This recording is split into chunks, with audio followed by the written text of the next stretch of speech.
Good afternoon. This is Savannah Mann, and today we are discussing inquiry-based learning.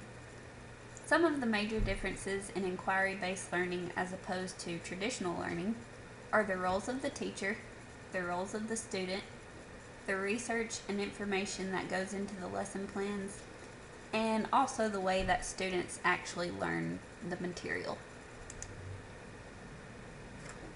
First of all, let's look into the teacher's roles in inquiry-based learning. In this type of learning, the teacher is going to act as the guide. Rather than lecturing information, she is going to create a series of questions that cause the students to begin thinking a little bit deeper about the lesson. She'll find a way to convey this lesson effectively by modeling. Then, throughout the lesson plan, she's going to communicate with the students. She might ask more questions in order to get students to dig deeper or engage in conversation while making sure the students are obtaining the information that they need to. The student's role in inquiry-based learning is very different from that of the traditional classroom.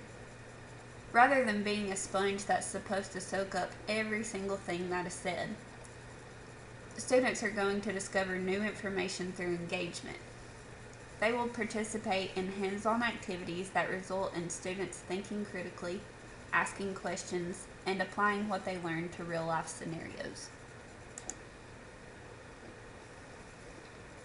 Research is also a big contribution in helping make inquiry-based learning successful. It's important for lesson plans to be informative and give students the opportunity to prepare for the real world. They need to develop high-order thinking skills and problem-solving skills. Next, let's look at a few steps that need to be followed in order to participate in inquiry-based learning. First of all, being aware of what skills students should develop. These skills will help prepare students for life outside of school. Some of these skills include observation skills, research skills, communication, and logical thinking. All of these skills are important in the classroom, but they're also important in the job force.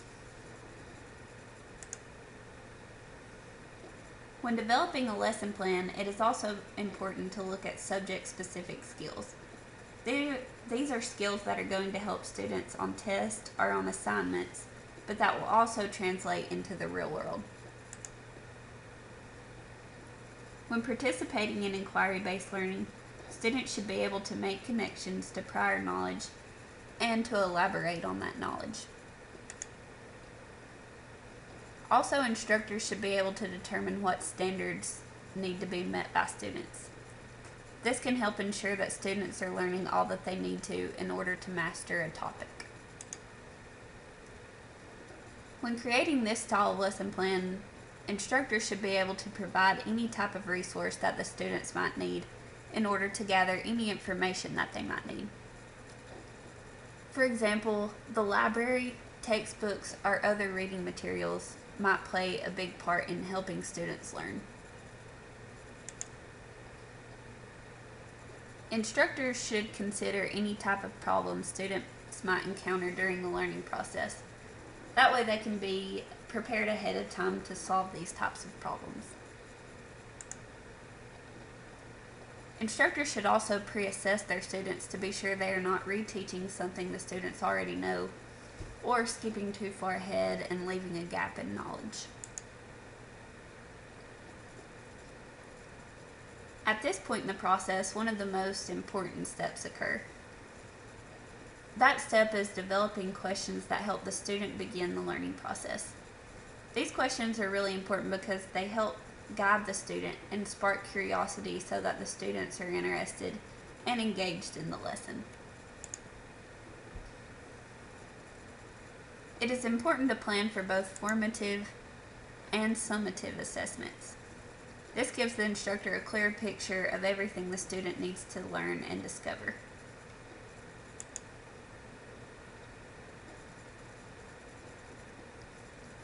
It's also important to determine what you as the instructor need to know before beginning the lesson.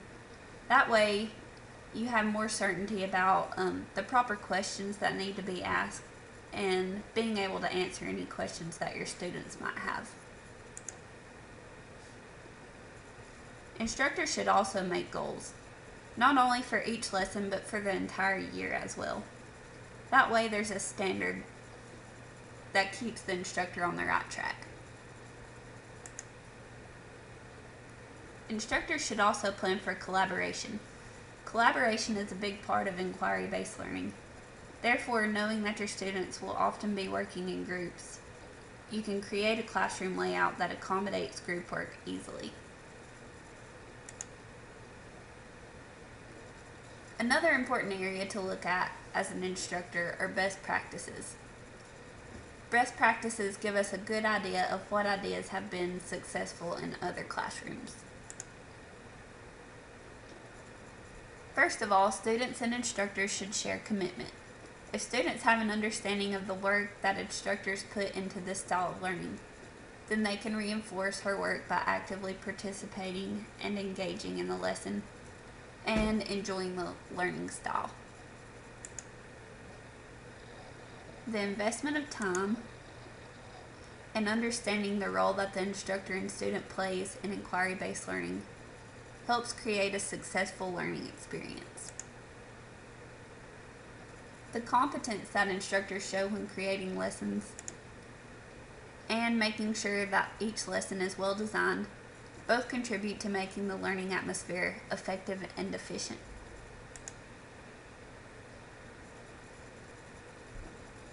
Team teaching is another effective way to practice this style of learning. Making sure that each teacher has a similar view about constructivism will help teachers collaborate and create successful lesson plans. Having a good, thorough knowledge of constructivism helps teachers stay on the same page when it comes to creating a successful learning plan. Instructors of inquiry-based learning have a commitment to professional development, making sure that they stay on top of current knowledge, methods, and practices that contribute to student success. Instructors should recognize that the school library is an important part of student success. The library provides a variety of resources that contribute to valuable information on a student's learning journey. This tool assists students in learning on their own. Successful instructors also have a good understanding of how to manage a classroom. By working closely with students, monitoring progress, and checking physical work, instructors can make sure that their students are on the right track.